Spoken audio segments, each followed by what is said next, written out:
Thank you, Mr. Chairman. On March 7th of this year, 6 days ago, we lost our colleague, Ralph Hall. Ralph's journey among us here in Congress and our world started on May 3rd of 1923 in a town called Fate, Texas. Never in American history has a town of birth been more appropriate for a man than Fate, Texas. Ralph's life was all about fate, great fate, and God. As fate would have it, Ralph left Fate, moved to Rockwall when he was 3 years old. He started working there at a local convenience store. As fate would have it, guess who showed up? Bonnie and Clyde, the notorious killers on a rampage throughout Texas, Arkansas, Oklahoma, that part of our country. They gave Ralph a 25-cent tip, a quarter, big money in those days. He was so excited he showed his boss a quarter and noticed the newspaper lying there on the floor, whose picture was on the front of that paper, Bonnie and Clyde. He told his boss they just came here.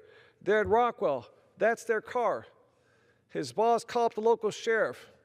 Ralph couldn't hear the conversation, but the sheriff said something to the effect of, "Thanks for calling about Bonnie and Clyde.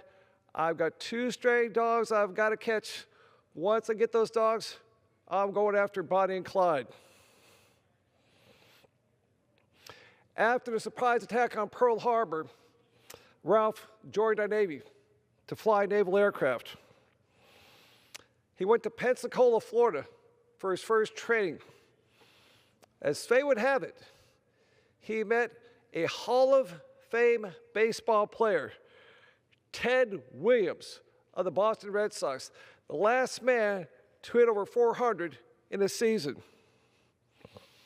Knowing he had Ted on his baseball team, Ralph found a young Army sergeant and said, "Hey, son, I want to bet you my whole paycheck on a baseball game, Navy versus Army." Day of the game, Ralph knocked on Ted's door. Ted answered with a fishing pole and some gear to go fishing. Ralph said, "We have to play baseball, beat Army." Ted said, "I came here to learn to fly, defend America, and then fish." Ralph held the gate up so Ted could go AWOL, absent without leave, and go fishing. Of course, that night, Ralph had to go home to his queen, his beloved Mary Ellen, and tell her, "Honey, I have just lost my entire paycheck on betting on a baseball game with the Army." Ralph got out of flight school and went to war.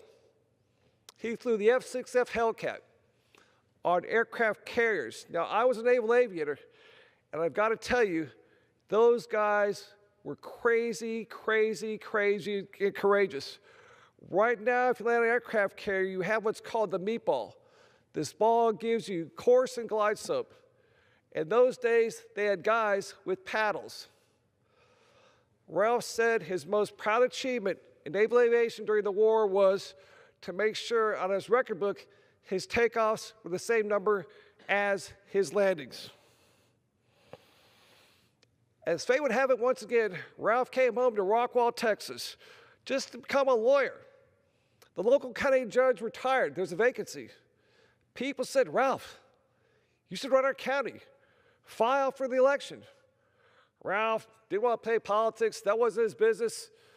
But driving home, he said, "You know what? I'll just apply, maybe just be there for a couple months and go back home to my lawyer job." He filed 1 minute before the deadline that year, 1 minute. He's driving home. The local radio is booming, "Ralph Hall running for county judge." Guess who was outside of his home waiting with an angered look on her face? His queen, Mary Ellen. But that fate got Ralph going into public service and got Ralph here on Capitol Hill. And as fate would have it, when America goes back to the moon sometime next couple years, they're going to do that because of Ralph Hall. Gentleman's time has expired. Real close real quickly.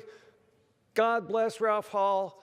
Thank you. As our dear friend Gene Cernan says, may you always have fair winds and following seas. You shot for your moon. You're still among the stars. God bless Ralph Hall. Thank you.